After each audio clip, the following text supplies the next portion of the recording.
Ok, tema 11, lo que llama la centralización y desconcentración, ¿verdad? El problema radica en lo siguiente. De acuerdo al precepto constitucional, la República de Venezuela, la República Bolivariana de Venezuela, se convierte en un Estado descentralizado, federal. ¿Ok? ¿Qué quiere decir esto? Que él no va a permitir la centralización. Pues es un tema que podemos verlo así por encima y no profundizar mucho en ese aspecto, porque la centralización realmente conlleva a que sea una especie de dictadura. O sea, sí, antes de 1998, creo que en 1994, eh, Venezuela era un país centralizado.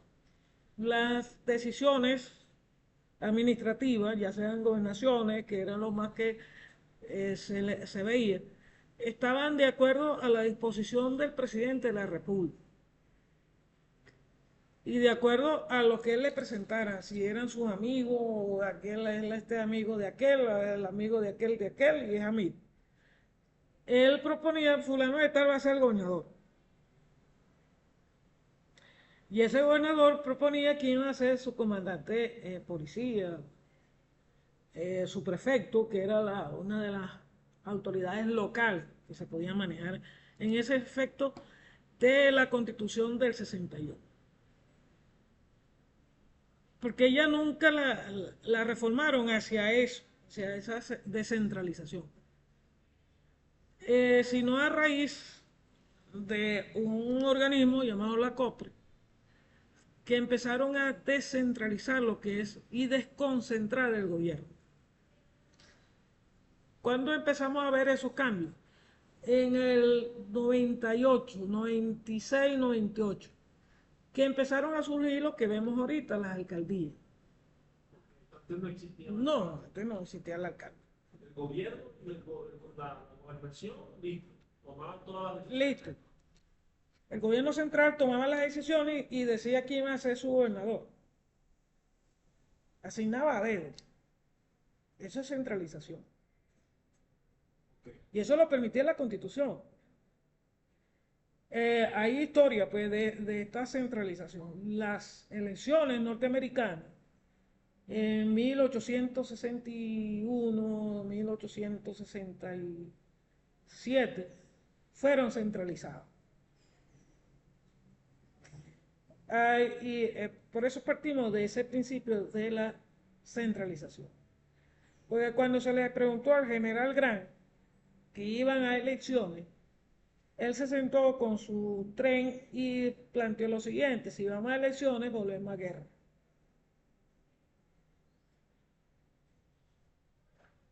No es Así nomás.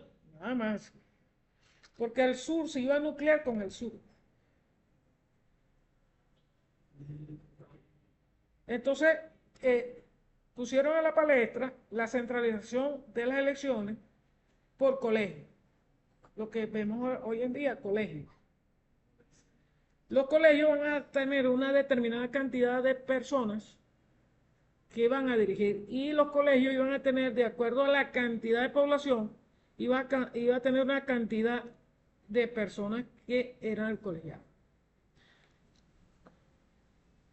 Y eso, ajá, ¿por qué es colegio? ¿Por qué? Y de verdad que a mí me llamó la atención y empecé a investigar eso. Entonces, los estados del sur, dependiendo en ese momento su cantidad de población, le asignaba un representante de colegio. Aquel que tenía un poquito más de gente, tres colegios. Pero hacia el norte, que es San Francisco, Washington, Cincinnati, Pittsburgh, el otro, tal, Virginia, llevó la mayor cantidad de representantes de colegio. Y el colegio era la persona que representaba a la mayoría de ese estado. Claro. Esos fueron a dedo, esa es la centralización. Por eso es que dice, sí, la población va a votar, pero vota por colegio. El que decide es el colegio. Entonces así evitó esa centralización, evitó una guerra, una posible guerra. Pues lógicamente, con todo el número mayor de colegios hacia el norte, gana el norte. Claro, matemáticamente. Sí, había mucha gente, gente diezmada. Y esa es la parte. Así sucedía aquí en Venezuela.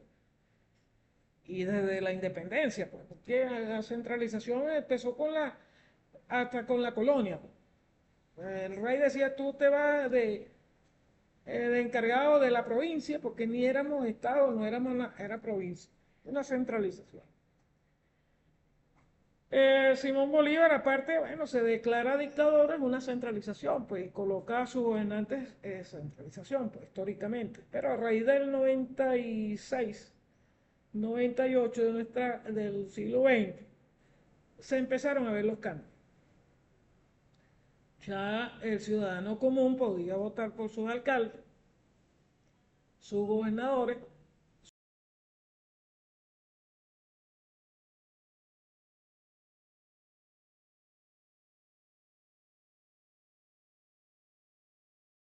y eso se conoce en la administración pública como descentralización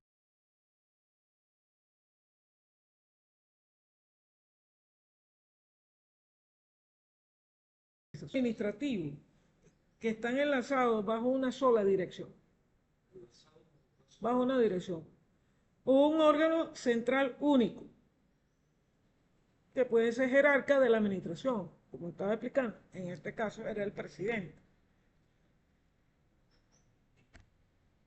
Es un estado unitario, puede ser un estado paralítico, porque el estado, cuando vienen los recursos, él sabe que su compadre no lo va a dejar mal, y él puede intervenir en esas políticas. Y la descentralización no es así. Se modernizó el Estado. Ya deja de ser ese protector, ya deja de ser ese jerarca o ese poder único. Qué letra bonita, ¿verdad? Sí. También está lo de la absoluta centralización, que de verdad que aquí nosotros no llegamos a tocarla, que es la forma más rigurosa, no admite en todo el territorio nacional que una sola persona pública estatal, el Estado. Sí vemos mucho en el asunto sí, aquí hubo varias transiciones de ese aspecto. Está la parte de Juan Vicente Gómez, que hubo ese problema con él de que era la única figura. Bolívar no fue tanto, Páez tampoco, Páez más que todo se ajustó a la sociedad. Y había otro que era Pérez Jiménez, que en todos sus órganos de Estado era conocido como Marquito. Y no había otra situación de que si no es él. Tengo el nombre del presidente Marcos Pérez Jiménez. Así por todas las letras. Por lo menos él hizo algo. No, estamos hablando solamente de la accionar de la administración pública. ¿Cómo se constituye esos elementos de esa centralización? Uno, la concentración del poder público en uno solo. Dos, la concentración de designación de los agentes. Tú vas a ser el gobernador de tal cosa y el gobernador va a ser el prefecto de tal cosa. Así se movía eso. La concentración del poder de decisión. O sea, cuando venía Acción Democrática, el gobernador era Acción Democrática. Partido político. Ajá. Y todos los prefectos y jefes de policía eran de Acción Democrática. Cuando venía el COPEI, todos eran COPEI. Por eso es que todavía se utilizan esos nombres, no, pero es copellano. Sí, sí, la gente de verdad, y fue una manera, no sé, si lo vemos en la parte sociológica, era una forma de apartar el pensamiento o el actuar mental del ciudadano hacia separar ese particular de esa dictadura Dividir. y luego irlo borrando paulatinamente. Así como sucede hoy en día. Toda esa memoria del 98 hacia abajo fue borrada, Sí, no está. no está. Y porque no es, había un sesgo, o hay un sesgo, de permitir esa continuidad. Simplemente lo dejamos hacia abajo de una manera que sea algo que no sea importante, sino un hecho histórico de tercera, cuarta categoría. Y cobra mayor relevancia el actual.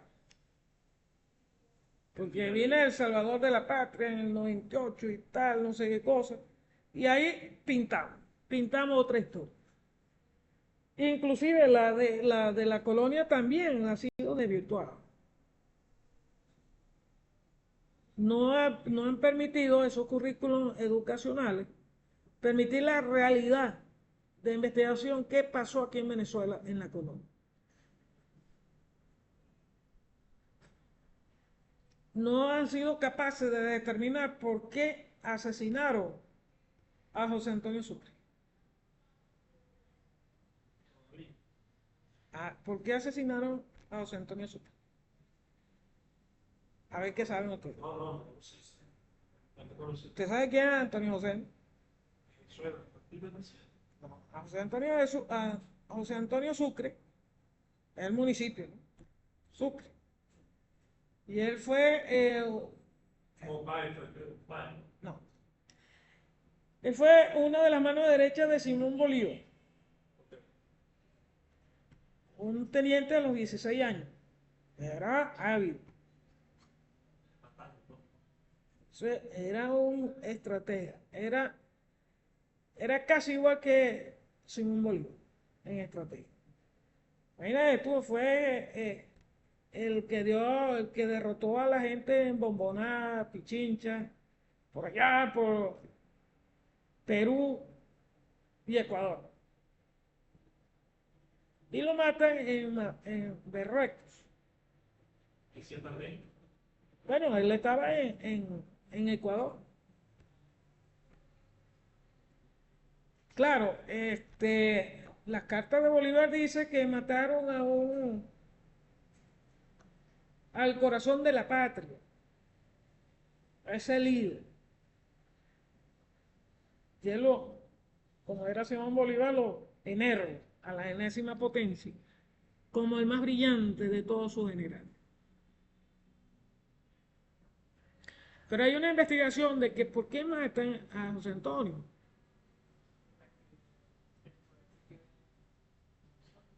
Porque la historia enseña que para hacerle daño a Bolívar, ya Bolívar estaba enfermo. Pero ¿qué le dicen de esa historia a ustedes? Por lo menos a ti, en tu liceo. ¿Cómo que nada? ¿Usted no ve nada de historia? Sí, si no hay historia de Venezuela, pero bien poco. Yo tengo unos añitos y no he pasado por la historia de Venezuela. ¿Y qué le dan de historia a ustedes? Ni para la colonia ni nada. No, bueno, ahorita que lo dice, estoy teniendo en cuenta de que, como usted está diciendo, la historia del 98 para abajo no la quiero.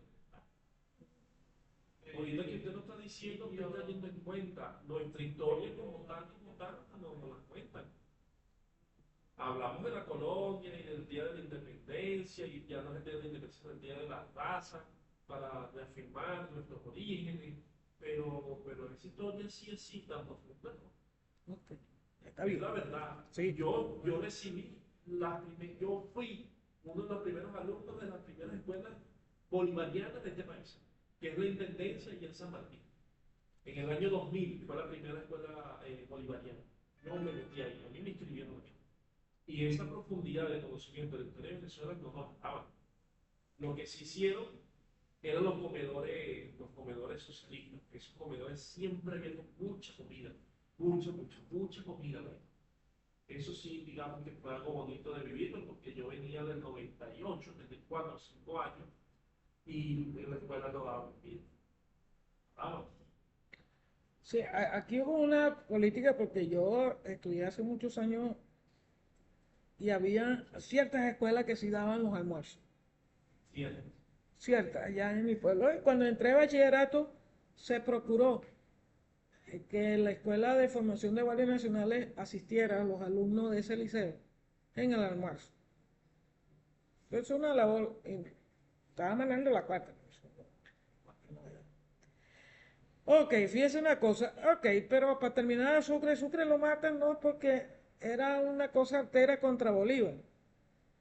Lo matan por venganza, porque él era una persona cruel. Así como Boves llegaba y arrasaba con cualquiera, así era Sucre.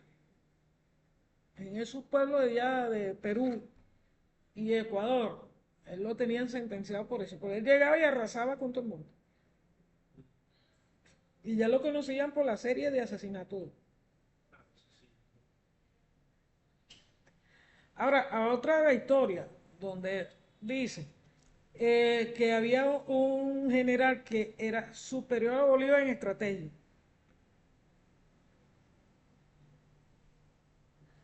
que era José Manuel Piar. Era superior a él. ¿Dónde fue de Bueno, está la historia contemporánea de Humberto Bello Lozano. Puede ser. Berto Bello Lozano? Sí, Historia contemporánea. sí. Están las novelas históricas de Francisco Herrera Luque. Eh, Humberto. Bello Lozano. Ok. Fíjense los elementos constitutivos de la centralización administrativa que concentra la designación de agentes y le atribuye esa facultad que tiene el poder central. El problema radicaba en ese momento, fíjate cómo funciona esa centralización y esa concentración, que no, particularmente no lo logré vivir, pero logré conectar con remanente de eso. Aquí se llegaba un momento en que el partido político que estaba en el poder era el que imponía a su gente. Estamos hablando de gobernaciones, nada de eso. Obviamente, aquí en los ministerios, llegaban y imponían a su gente. Era cambio cambio de Esto, partido. esto eran Cambio de. los compañeritos que decían. Son Claro. los compañeritos. Entonces, por lo menos el Seguro Social le llenaba la nómina de compañeritos. Si no supieran nada. Claro. Estaba No, gravísimo. Pero eso era la centralización y concentración. entiendo Porque que. tenía esa cuota de poder allí, nucleado. Bueno, hoy en día no es nada diferente. Ya vamos para allá, ya vamos para allá, ya vamos para allá, El PSUV está en todos lados. ya vamos para allá. Fíjate una cosa, ¿cuál era esa cuota que daban esos partidos políticos en el poder? Para mantener nucleados sus votos. Así tenían nucleados sindicatos, todo el compendio de la administración pública. Y todo se llevaba hacia ese lado. Y no dejaban de ser ciertos los diputados. Aquellos que tenían elementos de comisión, que existen hoy en día, que dan la centralización. Ejemplo, Sánchez Bueno, que era una estrella, era muy buen político, de verdad que sí, pero estaba metido en esa centralización y concentración. El mismo David Morales Bello, como mucho para allá, había otro, no me acuerdo ahorita, Pedro, ahorita me acuerdo, de Copellano, Grisanti estaba muchos de ellos, inclusive ahí están en el UCB, Montes de Oca, que eran gente que concentraban ese poder de decisión, de que mira, te estoy mandando una lista de personas para que lo metas en la nómina. Así no. Sí, ese era el tipo de centralización y concentración. Y todos los ministerios y todos los institutos estaban con esa modalidad centralizado y concentrado.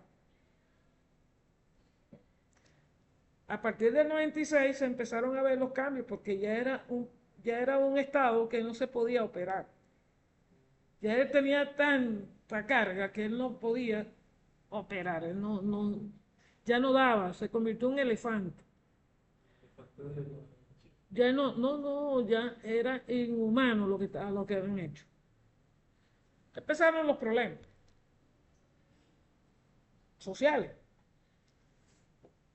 Empezó, aparte del pensionado, ya el Estado se vio inválido, ya no podía hacer mucho, lógicamente el dinero se estaba acabando. Y trataron de separar esto, hacer la descentralización y desconcentración. ¿Ok? Tenemos la centralización funcional, que está dispuesta en los artículos 98 al 117 de la Ley Orgánica de la Administración Pública. Pues la trajeron.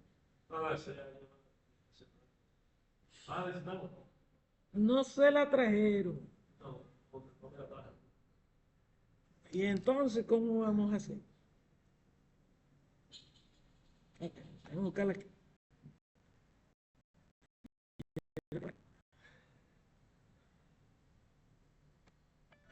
Vamos a ir a juicio.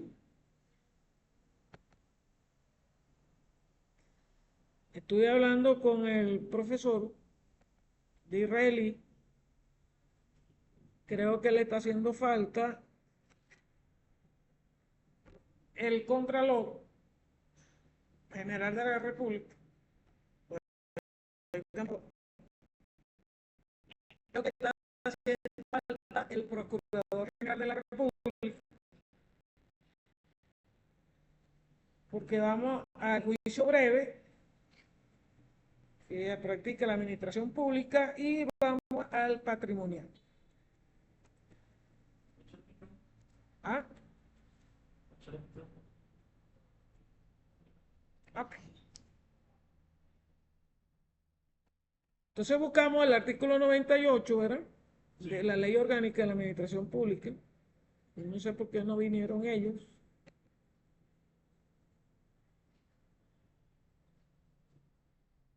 A ella no le gusta la materia, ¿será?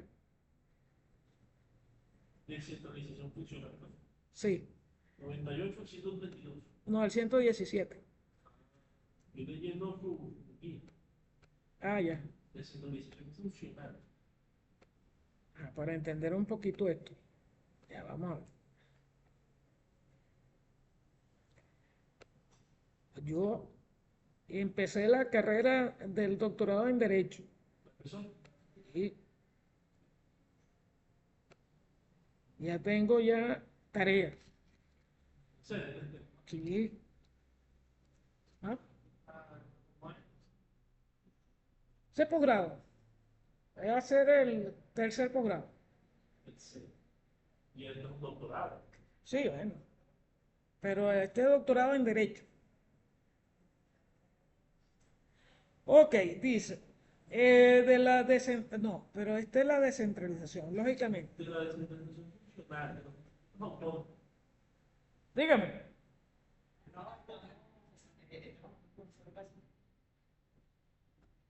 No entendí, pero Y tampoco. Falta procesamiento. no son de aquí. Son de hecho. Están conociendo. Ok, fíjate una cosa. ¿Cuál es el motivo de esta centralización funcional?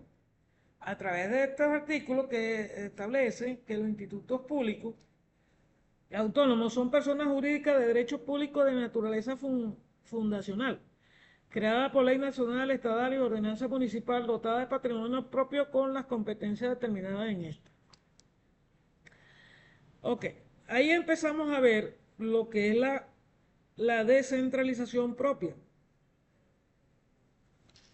que es una centralización funcional, que eso se determina que cualquier instituto, ministerio o ente público puedan tener la competencia de reasignar sus recursos y de conseguir digamos, su recurso humano. Hoy en día no es recurso humano, es talento humano. Entonces ya se empezó a ver esa centralización funcional.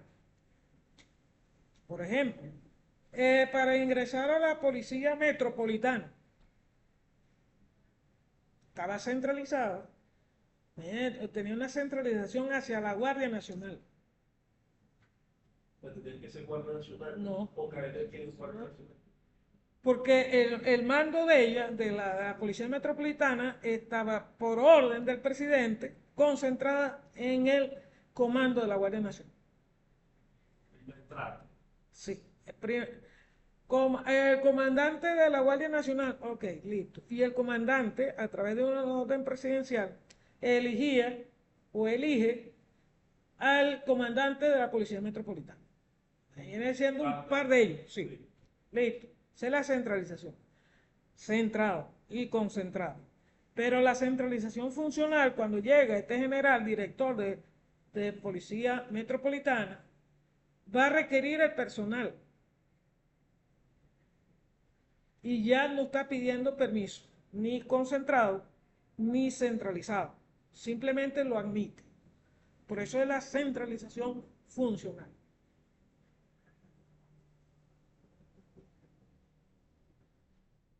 ¿Sí lo ven? Ya vamos a la línea, porque presidente, comandante o Presidente de la República designa el comandante general de la Guardia Nacional. Y dentro de ese mandato está centralizado que la Guardia Nacional va a dirigir la Policía Metropolitana. Y ese comandante designa a ese general, el último fue Landis. o sea, podemos hacer una línea recta. Sí, sí, no, como quieras. Presidente, comandante, Policía Nacional, Policía Metropolitana y el del personal. Y él nombra al general que va a dirigir la Policía Metropolitana. Okay. Lo único que no estuvo supeditado a ese mandato de militares fueron el 6CPC, PTJ en ese momento. Esa técnica judicial. Ajá, porque tenía una centralización funcional. Necesitaba esa independencia. Entonces necesitaba ese civil. Es claro, la centralización absoluta del 6CPC era dada por el presidente de la República. Él decía, va fulano, fulano para la policía. Pero dentro, la estructura era funcional. ¿Sí lo ven? Sí, claro, porque ya con la estructura, ya la autonomía determinaba quién necesitaba esa estructura. No se podía determinar el presidente en la policía. Y por eso delega la funcional. En cambio, a la desconcentración, que consiste en trasladar competencia, ¿okay? Esa competencia es titularidad y ejercicio con carácter permanente.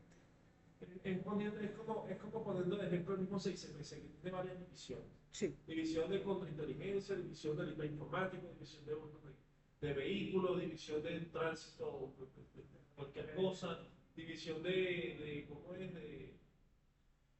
De todas estas divisiones. Tienen sus divisiones. Entonces, eso da una funcionalidad directa al 6CPC.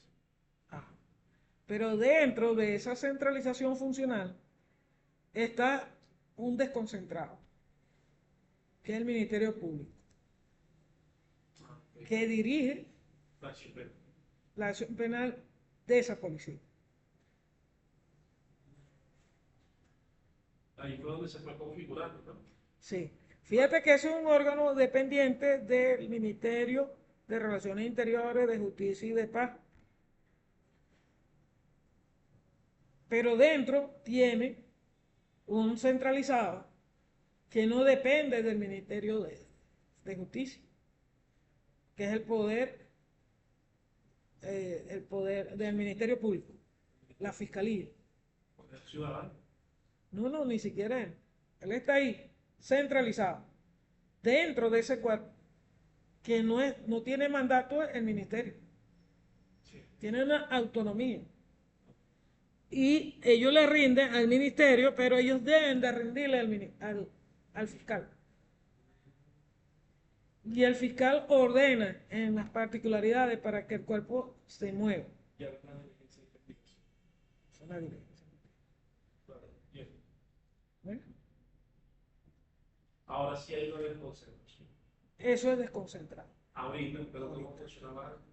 Antes estaba de esa manera, estaba la fiscalía.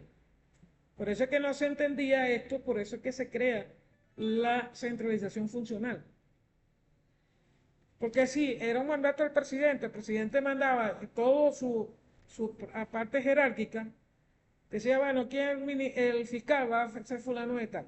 El último fiscal que fue nombrado por el presidente de la República, no, después vinieron dos más. Bueno, vamos a colocar, el último fue Escobar Salón, que el nombramiento lo hizo Carlos Andrés Pérez y fue él que lo lleva a juicio. Después vinieron varios, vinieron Iván Darío Badel y después vino Corro y ya vamos llegando a eso. ¿Cuáles son los elementos fundamentales de la desconcentración? Es la fórmula organizativa que permite transferir esas competencias de un órgano superior que es previamente asignada por un órgano inferior. Ahí tenemos otro problema en la administración pública. La administración pública dice, está bien, creo, en 1947 se creó el Seguro Social. 1945. Y se crea con el propósito de atender a la población trabajadora en los campos petroleros. Muchas banderas con eso. Y era supeditado al presidente de la República. Y aún sigue supeditado al presidente de la República. Seguro social. Sí. A pesar que se le han dado todas las libertades de que es un organismo autónomo, descentralizado, desconcentrado Personalidad propia. y con personalidad propia, el presidente del seguro lo sigue asignando el presidente de la República. Claro, pero ya de ahí para abajo lo que decida es el presidente. Por eso es la centralización funcional, de acuerdo al artículo 97 y siguiente hasta el 117. Luego tenemos la transferencia o traslado de competencia, fundamentado en un instrumento normativo que puede ser de rango legal, de acuerdo al artículo 61 de la Ley Orgánica de la Administración Pública. Yo veo que usted no anota Esa ley orgánica es en 2001. de la Ley Orgánica de Administración. Sí, No, 2014. 2014. Metido en una aquí. Decreto con rango y fuerza de ley orgánica. Yo veo que usted no anota. No, yo uso la guía que te pongo. Y después no, en el examen ahora va a venir más duro. 17 de noviembre del 2014. Sí, ese es. Ok. Elementos fundamentales de la desconcentración. Seguimos con el traslado de competencias derivado de la desconcentración. ¿Cuál es esa desconcentración? ¿Solamente las competencias que me da la ley? Sí. ¿El patrimonio propio? Sí. ¿Pero aún sigue habiendo centralización? Sí. Porque hay muchos organismos que dependen del presupuesto nacional. Aquí el único órgano que no depende del presupuesto nacional es PDVSA y Banco Central de Venezuela. Lógicamente, ellos tienen que presentar su planificación y van a contemplar la adquisición de talentos humanos en ese año. Una de las formas de descentralización y desconcentración son las compras del Estado. Cosa que yo no comparto cuando voy a una farmacia del gobierno o algún centro médico y dice, no hay medicina.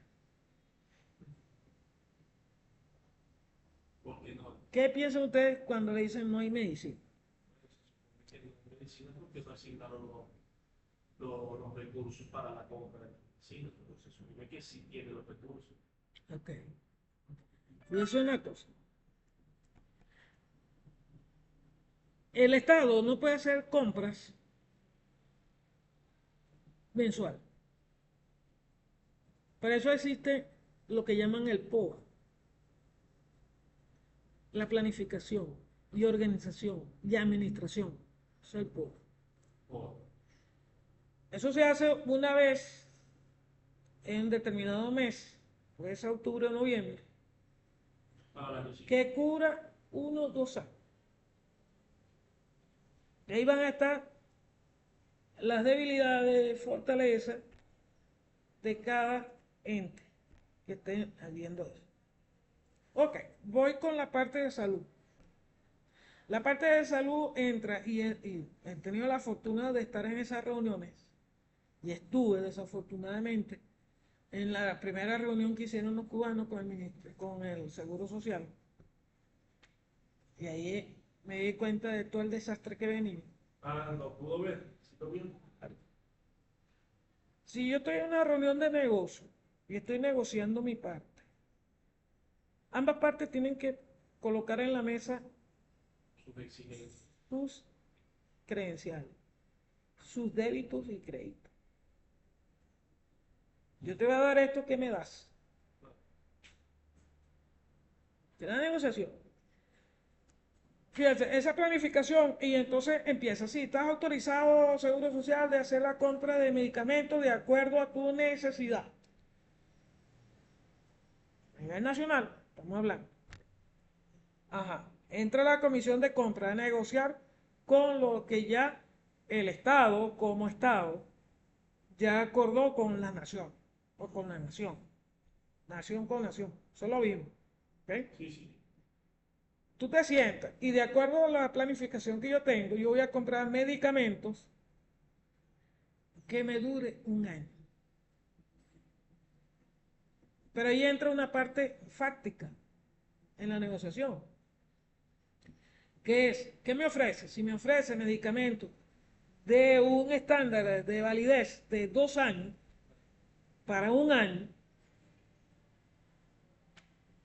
y yo te estoy pidiendo 10, si te pido 20 en eso, ¿cuánto es el precio? Por decir algo. Es una licitación, pues. Totalmente. Una Ya, no, licitación. es una negociación antes de llegar a la licitación. Previo. No, para saber, porque si yo no Previo. puedo llegar contigo Porque, a precio por 20, pero no fíjate puedo una cosa, los laboratorios van a decir, mira, te tengo esto, la misma cantidad, pero tiene vencimiento dentro de un año. no te puedo comprar los 20. Oye, escucha. Y tiene, si cuesta 20 bolívares, esto de 2 años, yo te doy esto en 5. Sí, Y es la misma cantidad. sí vale la pena. Ajá. Y entonces, ¿qué me van a hablar de escasez? Sí, no es posible. Entonces, ok, te voy a comprar estos containers por un año a 5, pero véndeme este en 30, que son 2 años. Claro. Y aseguro, porque estoy dentro eh, del artículo 129 de la Ley Orgánica de la Contraloría General de la República, donde dice que debo estimar los mejores precios. Y no me van a perseguir por eso. Entonces, no es posible que a mí me digan, y yo he tenido varias cosas con Farmapatro. Yo digo, bueno, no es contigo, le digo yo, porque de verdad el que está expendiendo ahí no tiene nada que ver. Eso es mentira, digo, eso lo puede decir al más de a pie, pues yo ando a pie, pero no importa, pero yo conozco ese proceso. ¿Cómo llega ese, Es más, esos medicamentos? y tienen los agentes de salud en cualquier parte del mundo, por estándares internacionales, que deben comprar la necesidad y la otra necesidad, que es en tiempos de crisis. ¿Ok? puedo tener un evento de natural o puedo tener una guerra, no sé, y debo tener esas contingencias cubiertas. Sí, aparte de esto. Mira cómo opera. Y eso opera para alimentos, opera para medicina, calzado. Pues si el Estado va a comprar calzado, no va a comprar para que te dure un mes. Sí, te puede durar un mes, pero la compra no es por un mes, la compra es por un año. Ah, bueno, te puedo comprar por 2 años, ¿cuánto me la da? Todo eso se negocia. Y entonces entra la parte de licitación, entra lo que es la parte de las contrataciones públicas. Y ahí empieza el manejo. Fíjate para ordenar aquí el servicio de aseo urbano. Ya fue descentralizado y desconcentrado. ¿Qué hizo el Estado Miranda? Para él traer el mejor equipo. No. Mandó primero a su gente que estaba en la comisión de contrataciones.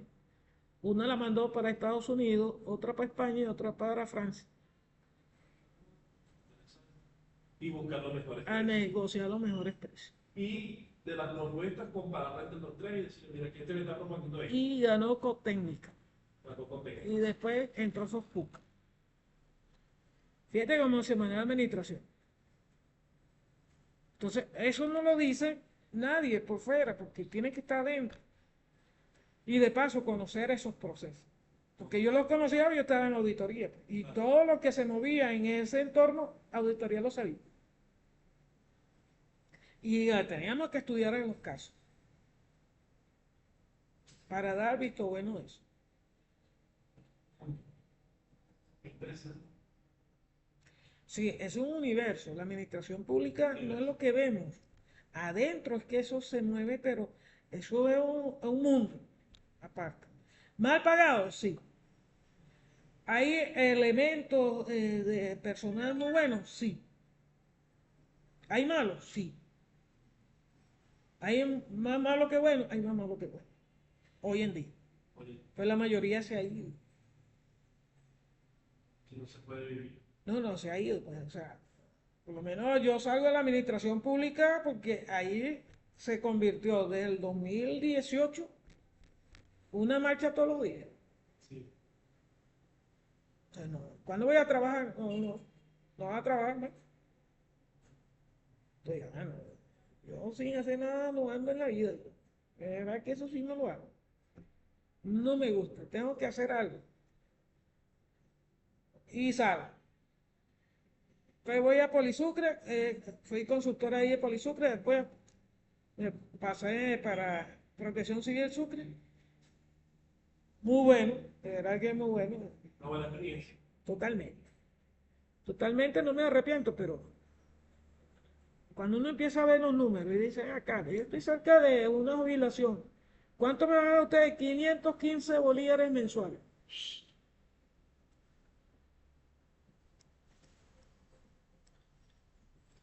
Bien, ¿no? Los años activos que me quedan, me voy al ejercicio libre y voy haciendo mi colchón. Eso, que me van a dar no sé por cuánto tiempo. Ocho, sí. Yo lo logro en 5 o 6 años. Y por eso me separo de él. Claro, tengo las puertas abiertas, cada rato me llaman, véngase, no. Faltan unos 10 años, ¿no? Después, Se pueda regular, después. que siga entrando la plata. Se puede regular los sueldos y ser dignos.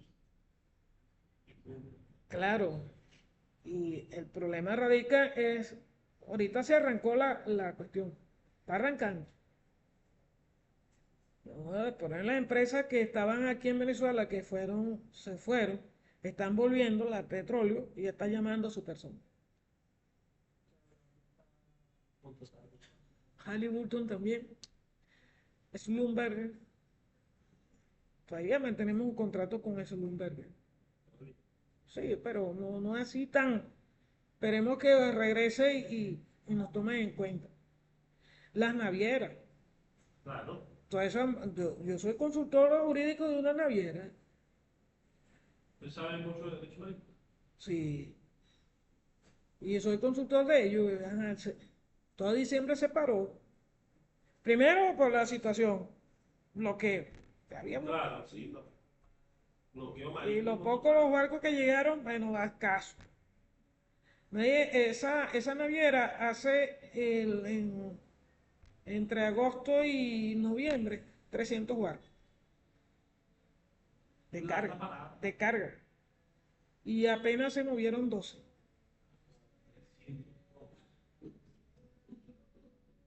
O sea, Barco parado. eso es verdad, pero aquí no había entrada. Es solamente ese monstruo que está parado ahí todavía, intimido. El Gerald Ford.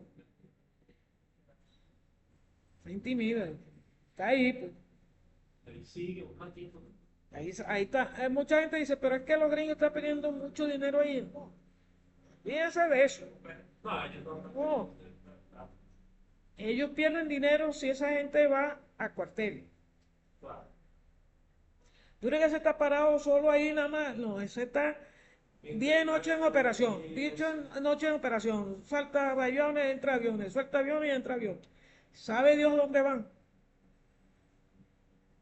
Pero de que haces algo, haces algo.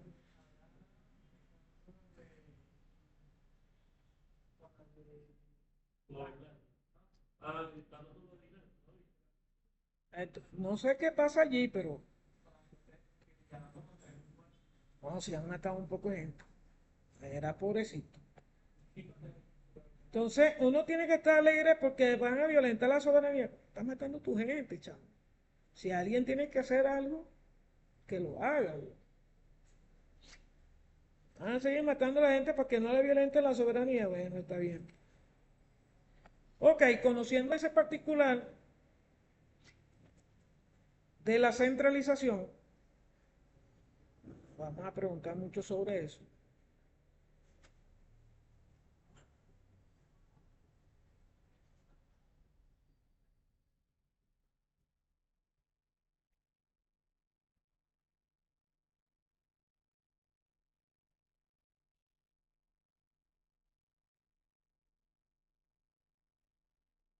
Ustedes me van a mandar un trabajo escrito. La talla 3. No, ya no. Un complemento de la centralización Trabajo. funcional, Trabajo. de acuerdo con la Ley Orgánica de la Administración Pública.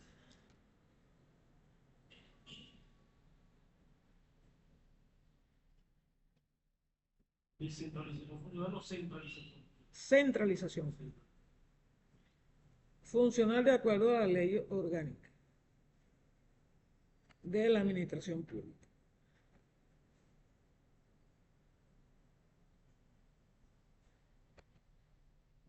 Y me lo mandan el día viernes.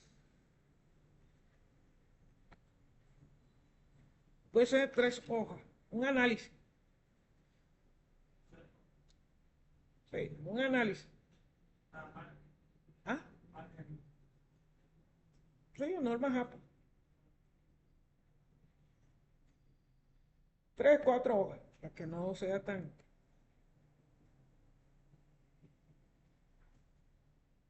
Y ya esta semana le coloco la tarea. Ok, vamos a ver.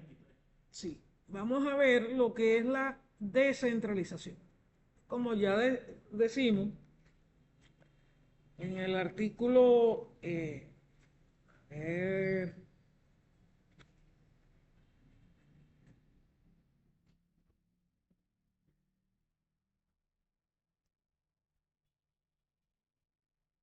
sigo con una investigación.